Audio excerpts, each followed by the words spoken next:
Hello friends. आज हम speed distance and time के कुछ सवालों को करेंगे और पहले इसके कुछ पॉइंट समझ लेते हैं कि है क्या ये। देखिए, चाल क्या होती है। एक निश्चित समय में तय की गई दूरी होती है, यानी किसी वस्तु द्वारा एक निश्चित समय में तय की गई दूरी को हम चाल बोलते हैं। ठीक है। जैसे कोई कार है, वो 30 किलोमीटर दूर जाती है 1 घंटे में।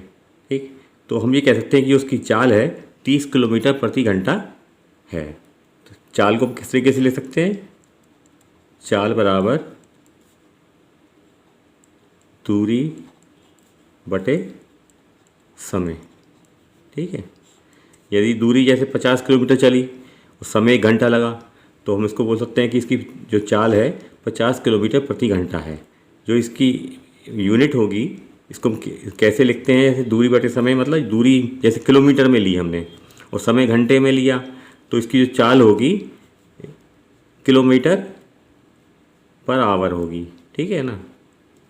या फिर मीटर में है दूरी और समय सेकंड में है, तो हम इसको मीटर प्रति सेकंड कह सकते हैं। ठीक, इस तरह से इसकी इकाई मतलब हो गई है। अच्छा, जैसे दूरी निकालनी हो हमको, तो चाल और समय का गुणा कर देंगे है, और यदि हमको समय निकालना हो तो दूरी बटे चाल कर देंगे। इस तरह से रिलेटेड है ये। अब देखते हैं कि जैसे हमें 1 किलोमीटर पर आवर दिया है स्पीड, मान लो उसको हमें मीटर पर सेकंड में बदलना है, तो किस प्रकार बदलेंगे? देखिए, जैसे 1 किलोमीटर पर आवर की कोई स्पीड है। ठीक है, तो इसमें क्या करेंगे? किलोमीटर को मीटर में बदलेंगे और आवर को सेकंड में बदलेंगे। तो क्या करेंगे? किलोमीटर को मीटर में बदलने के लिए क्या करेंगे? 1000 से मल्टीप्लाई कर देंगे। 1 इंटू 1000, नीचे आपका 1 इंटू, देखिए एक आवर में, 1 घंटे में कितने सेकंड होते हैं? 60 इंटू 60 कर लीजिए, 60 मिनट, और 1 मिनट में 60 सेकंड। तो 60 गुणे 60 से नीचे हम गुणा कर देंगे। तो ये देखिए, ये 2 जीरो कट गए इससे, ये 2 पंजे 10, 2 तिया 6, तो ये 5/18 आ गया। यानी 1 किलोमीटर पर आवर की स्पीड अगर है तो उसको मीटर में 5/18 मीटर पर सेकंड कह सकते हैं। ठीक है।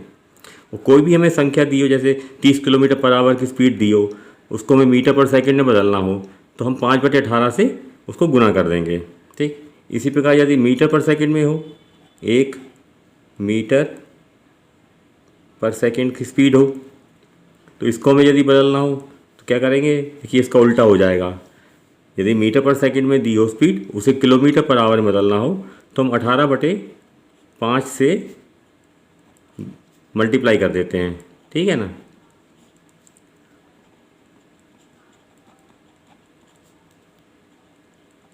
तो ये जो स्पीड होगी मीटर पर सेकंड में, वो किलोमीटर पर आवर में बदल जाएगी। ठीक है। अब देखते हैं कि रिलेटिव स्पीड क्या होती है। देखिए, सापेक्ष गति किसे कहते हैं? देखिए, सापेक्ष गति क्या होती है?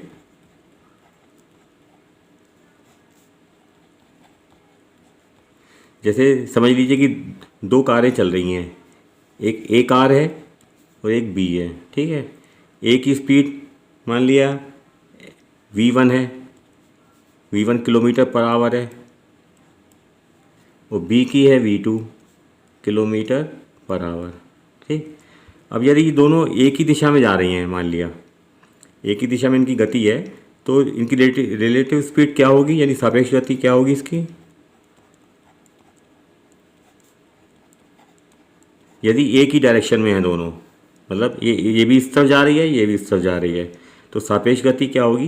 देखिए, इनका जो अंतर होगा V1 और V2 का, वो इसका गति होगी सापेक्ष गति। अगर एक ही दिशा में है तो V1 माइनस V2, या V1 V2 का डिफरेंस होगा। ठीक है, अगर एक ही दिशा में है। और यदि अलग अलग दिशा में है, यानी एक इस तरफ है और एक इस तरफ जा रही है,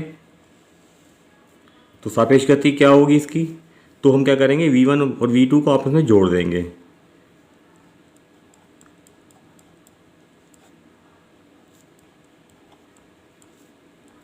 यानी V1 प्लस V2 को जोड़ के जो गति आएगी, वो इसकी अपोजिट डायरेक्शन में जब दोनों कारें चल रही होंगी तो V1 प्लस V2, और जब एक ही दिशा में जा रही हैं तो V1 माइनस V2। आपने देखा होगा, जैसे आप ट्रेन में बैठे हैं और कोई दूसरी ट्रेन आपके साइड में चल रही है दूसरा, यदि वो आपके साथ ही मतलब एक ही डायरेक्शन में दोनों ट्रेनें चल रही हैं तो हमें बहुत धीरे लगती है वो ट्रेन, क्योंकि उनकी जो सापेक्ष गति होती है काफ़ी कम हो जाती है। यदि मान लिया दोनों ट्रेनें सेम स्पीड से चल रही हैं तो आपको ऐसा लगेगा कि ट्रेनें रुकी हुई हैं, ठीक है ना, क्योंकि V1 माइनस V2 जीरो हो जाएगा उस समय। और कोई ट्रेन सामने से आ रही है दूसरी तरफ से तो वो गति बहुत तेज़ लगती है, क्योंकि उस समय क्या होता है, जो रिलेटिव स्पीड होती है काफ़ी तेज़ हो जाती है, मतलब लगती है, क्योंकि उससे स्पीड को आपस में जोड़ दिया जाता है, मतलब दोनों स्पीड जुड़ के शो होती हैं उस समय, यानी V1 प्लस V2। अच्छा, अब ये देखते हैं कि औसत गति क्या होती है। औसत गति यानी एवरेज स्पीड क्या होती है, यह होती है कुल दूरी बटे कुल समय। जैसे कोई कार चल रही है, कुछ देर वो किसी स्पीड से चलती है, उसके बाद कुछ और स्पीड में चलती है, तो वो जितना भी डिस्टेंस कवर करती है टोटल, और उसको जितना भी समय लगता है उस दूरी को कवर करने में, और उससे भाग कर दें कुल दूरी बटे कुल समय कर दें, तो ये औसत गति उसकी निकल आएगी। देखिए एक पॉइंट और समझ लेते हैं। यदि L मीटर लंबी ट्रेन B मीटर लंबे पुल को V किलोमीटर पर आवर की गति से पार करती है तो पुल को पार करने में कितना समय लगेगा, ये पूछा गया है। देखिए इसमें क्या करते हैं, ट्रेन की लंबाई और पुल की लंबाई, क्योंकि इसको ट्रेन को पुल पार करने में पूरा पुल पार करना पड़ेगा और साथ में अपनी ट्रेन की जो खुद की लंबाई होगी वो निकल वहाँ से क्रॉस होगी, तब वो उतनी दूरी कवर करेगा। तो उसको हम क्या करेंगे, V किलोमीटर पर आवर की स्पीड जो दी गई है इसको हम ट्रेन की लंबाई और पुल की लंबाई में भाग दे देंगे, यानी समय कितना लगेगा उसको पार करने में। देखिए L मीटर लंबाई है उसकी और B मीटर लंबा पुल है, ठीक है।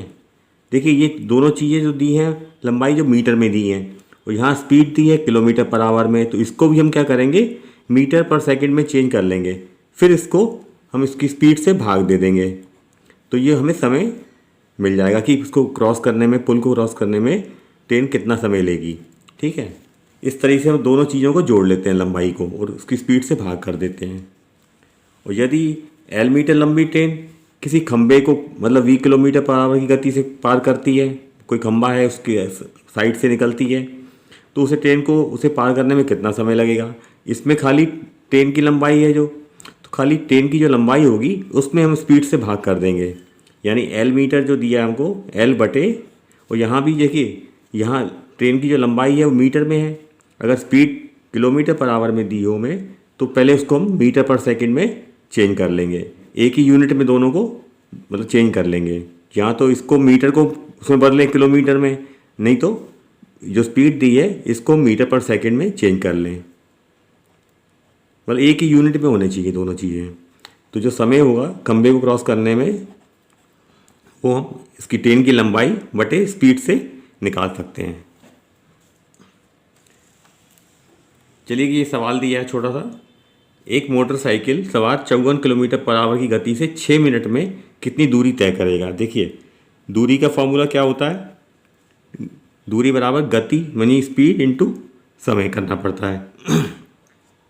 तो इसमें क्या करेंगे, 54 किलोमीटर पर आवर की गति है और समय कितना है, 6 मिनट का है।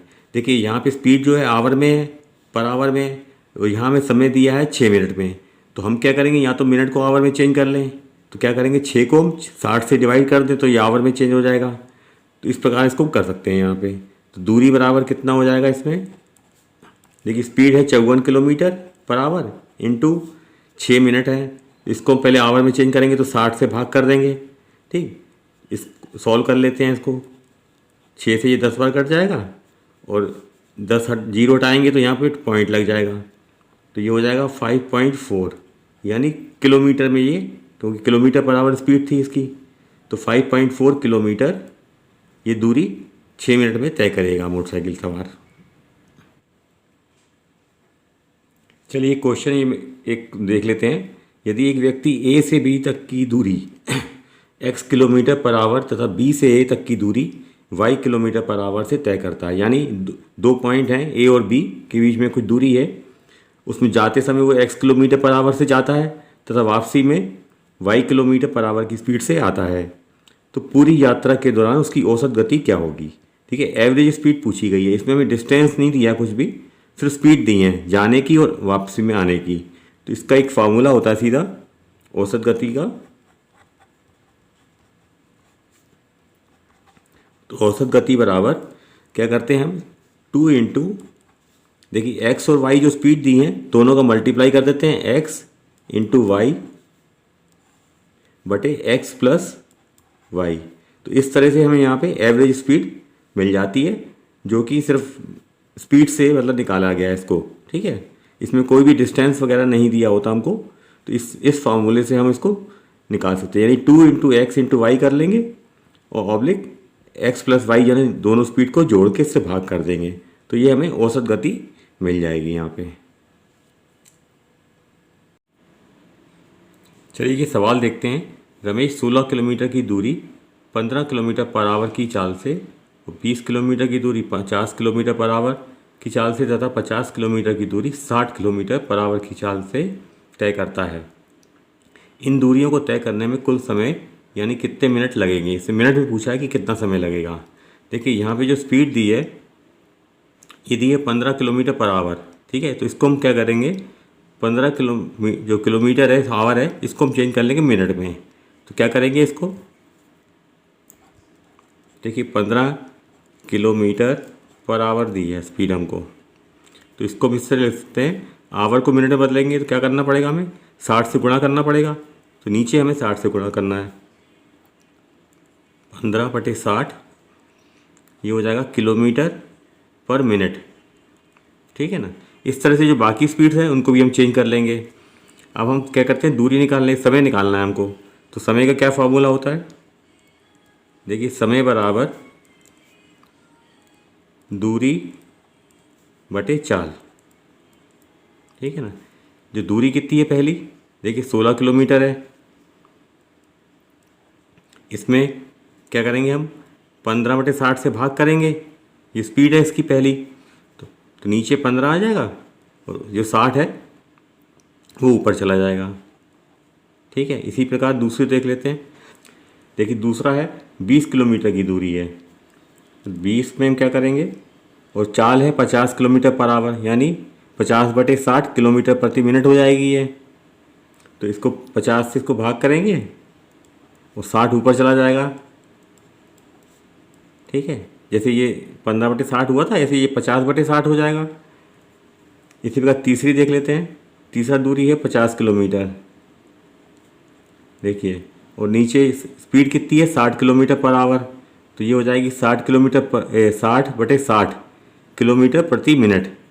60 से इसको भाग करेंगे और 60 से ही गुणा करेंगे, ठीक। ये तो इस प्रकार ये कुल हमें समय मिल जाएगा मिनट में। इसको सॉल्व कर लेते हैं। देखिए 15 चौक को 60, ये 0 से 0 कट गया, 5 से ये कट गया, 5 चौक को 20, 60 से ये 60 कट गया, ठीक है। तो ये हो गया 16 चौक को 64, जो समय होगा, प्लस ये देखिए 6 चौक को 24 और ये हो जाएगा 50 खाली। तो इसको हम जोड़ लेते हैं, कितना हो रहा है ये 8, 5 6 2 7 6 13 138। तो ये जो आंसर आएगा मिनट में आएगा ये, ठीक है ना। तो इसमें कुल समय इसको 138 मिनट लगेंगे। यदि वो घंटे में समय पूछता तो फिर हम ये चेंज नहीं करते, जो हमने मिनट किलोमीटर और नीचे आवर को मिनट में चेंज किया था वो हमें नहीं करना पड़ता। तो सीधा हमारा टाइम जो आता 1 घंटे के हिसाब से निकल आता। चलिए एक सवाल और देखते हैं। एक व्यक्ति अपनी यात्रा का 2/5वां भाग ट्रेन से, 1/3 बस से और 1/4 कार से तथा शेष 3 किलोमीटर पैदल चलता है, तो कुल दूरी क्या होगी। देखिए इसमें हम क्या करेंगे, कुल दूरी को x मान लेंगे और जितनी हमको ये दिया है भाग दिए हैं इनको सबको आपस में जोड़ लेंगे, तो वो x के बराबर कर देंगे तो x की वैल्यू निकल आएगी। यदि हम कुल दूरी मान लें, कुल दूरी x मान लेते हैं, ठीक है। तो देखिए पहला वो क्या करता है 2/5वां भाग, यानी इस x का 2/5वां भाग, 2/5x प्लस 1/3 बस से चलता है तो यानी 1/3 भाग, 1/3x बस से हो गया, 1/4 कार से, प्लस 1/4 x कार से चलता है वो, तथा शेष 3 किलोमीटर पैदल चलता है। ठीक है, ये बराबर किसके बराबर हो जाएगा? ये देखिए चारों दूरियां हो गई इसमें, तो ये x के बराबर लिख सकते हैं इसको, जो हमने कुल दूरी मानी है। ठीक है, अब हम इसकी वैल्यू निकाल लेते हैं। तो क्या करेंगे, हम एलसीएम ले लेंगे यहाँ पे। तो ये हो जाएगा 5 तिया 15 चौको 60। ठीक है ना, 60 इसका एलसीएम आ जाएगा। तो 5 से डिवाइड करेंगे तो 12 बार जाएगा, 12 पंजे 60 होता है, तो 12 दूनी 24, 24x हो जाएगा, प्लस 3 से इसको करेंगे तो 20, 20 तिया 60 और 20 से 1 का मल्टीप्लाई 20x हो जाएगा। ये 15 चौको 60, तो 15x हो जाएगा। इसके नीचे 1 मान लेते हैं, तो ठीक है ना, 1 से 60 बार कटेगा, 60 तिया 180, ये बराबर हो जाएगा किसके? x के। अब हम क्या करेंगे, 60 को यहाँ मल्टीप्लाई कर देंगे और इनको जोड़ लेंगे x को। देखिए 24, 20 और 15 कितने हो जाएंगे? ये 59 हो जाएगा। तो 59x प्लस 180, ये इस 60 को यहाँ ले जाएंगे, 60x हो जाएगा, यहाँ पे गुणा करेंगे इसका। ठीक, अब इस संख्या को यहाँ ले जाएंगे, इसको तो माइनस हो जाएगी, यानी 60x माइनस 59x बराबर 180 के। तो x बराबर क्या हो जाएगा? x बराबर हो जाएगा 180। देखिए किलोमीटर में था, शेष 3 किलोमीटर पैदल दिखाया, तो जो आंसर आएगा किलोमीटर में आएगा, ये 180 किलोमीटर। ये x बराबर 180 किलोमीटर हो जाएगा, यानी ये बी ऑप्शन इसका सही आंसर होगा। चलिए एक सवाल और देखते हैं। 6 किलोमीटर पर आवर की चाल से दौड़ते हुए चोर का पीछा 8 किलोमीटर पर आवर की चाल से दौड़ता हुआ पुलिस वाला कर रहा है। यदि प्रारंभ में चोर पुलिस वाले से 100 मीटर आगे हो तो चोर को पकड़ने में पुलिस वाले को कितना मिनट का समय लगेगा? ठीक है, इसमें हम क्या करते हैं, जो इन दोनों की स्पीड दी है इसमें से क्या करेंगे, हम सापेक्ष गति निकाल लेंगे, यानी रिलेटिव स्पीड निकाल लेंगे कितनी होगी। और जो हमें डिस्टेंस दिया है, यानी ये जो दोनों का अंतर है 100 मीटर आगे है वो, तो इसी को दूरी को हमें कवर करना होता है बस। तो देखिए पहले सापेक्ष गति चाल निकाल लेते हैं कितनी होगी। सापेक्ष गति क्या होगी, देखिए एक 8 किलोमीटर है, एक 6 है, तो 8 माइनस 6 कर लेंगे, 8 माइनस 6 ये हो जाएगी किलोमीटर पर आवर, यानी 2 किलोमीटर पर आवर। इसको मीटर पर सेकंड में बदल लेते हैं, क्योंकि आगे हमें टाइम जो है मिनट में चाहिए और ये मीटर में दिया है। तो इसको क्या करेंगे, हम 2 को गुणा कर लेंगे हम 5/18 से, तो ये बन जाएगा मीटर पर सेकंड। ठीक है, 2 नाम 18, तो ये हो जाएगी 5/9 मीटर पर सेकंड। अब देखिए दूरी कितनी है, 100 मीटर की। तो हमें क्या निकालना है, समय निकालना है। तो समय बराबर दूरी बटे ये दी जो गति निकाली हमने, यहाँ चाल कह सकते हैं इसको।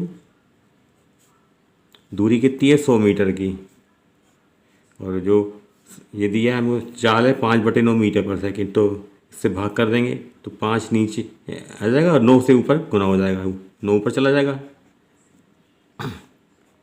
500 काट देते हैं तो 20 बार कट जाएगा, तो 20 × 9 करेंगे तो 180 सेकंड हो जाएंगे ये जो समय है।